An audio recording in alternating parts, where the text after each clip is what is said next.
Psikis terdakwa pembunuhan Brigadir J. Baradae atau Richard Eliezer sempat terganggu usai rekonstruksi. Hal itu membuat Baradae harus menjalani terapi khusus agar memulihkan kondisi psikisnya. Kondisi psikis Baradae yang sempat terganggu usai rekonstruksi itu diceritakan oleh saksi ahli yang juga pendamping psikologi klinis Baradae, Liza Maria Lijapli, sejak ditahan di Mabes Polri. Keterangan itu diungkapkan Liza saat menjadi saksi ahli dalam persidangan Baradae yang digelar di Pengadilan Negeri Jakarta Selatan pada Senin 26 Desember. Liza merunutkan dan menjelaskan awal pertemuannya dengan Baradae.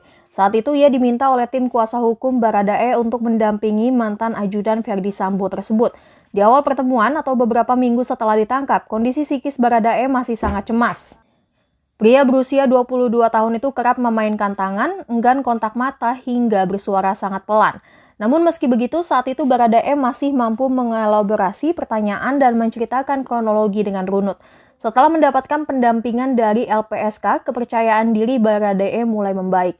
Ia disebut lebih tenang dan santai. Namun, usai menjalani rekonstruksi, psikis Baradae kembali jatuh. Saking terganggunya, psikis Baradae saat itu anggota Brimob tersebut hingga harus menjalani terapi agar bisa lebih rileks. Diketahui dalam persidangan kali ini, tim kuasa hukum Baradae membawa 3 saksi ahli. Mereka yakni ahli filsafat etika dan moral Romo Magni Suseno, pakar psikologi forensik Reza Indragiri, dan pakar psikologi klinis Liza Maria Lijapli. Baradae adalah seorang anggota Polri yang terikat oleh kewajiban untuk mengikuti perintah atasan, termasuk saat diperintah untuk menembak orang. Bagaimana saudara Ali melihat tersebut dari sudut pandang etika?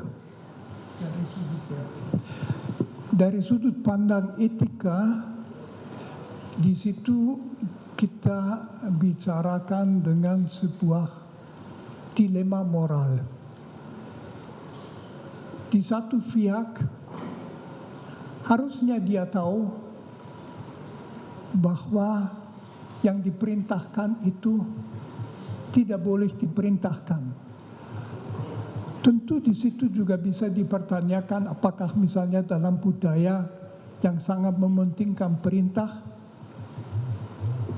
batas wajib melaksanakan perintah dibicarakan. Saya tidak tahu sama sekali hal itu. Jangan-jangan para, katakan saja misalnya di polisian, para polisi itu hanya dididik, pokoknya kamu harus taat selalu.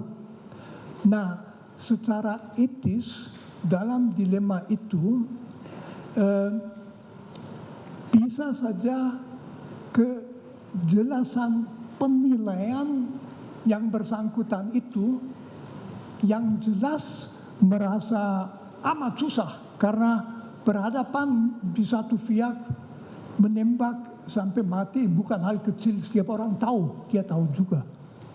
Di lain pihak yang memberi perintah itu orang yang juga dalam situasi tertentu malah berhak memberi perintah untuk menembak mati. Jadi di situ di dalam dia dari sudut etika dalam situasi bingung, etika akan mengatakan kamu, saya, jangan begitu saja mengutuk atau mempersalahkan dia. Objektif dia salah. Dia harus melawan, tetapi apakah dia bisa mengerti? Dan dalam etika pengertian, kesadaran itu merupakan unsur kunci. Terima kasih, Saudara Ali. Jangan lupa subscribe ya.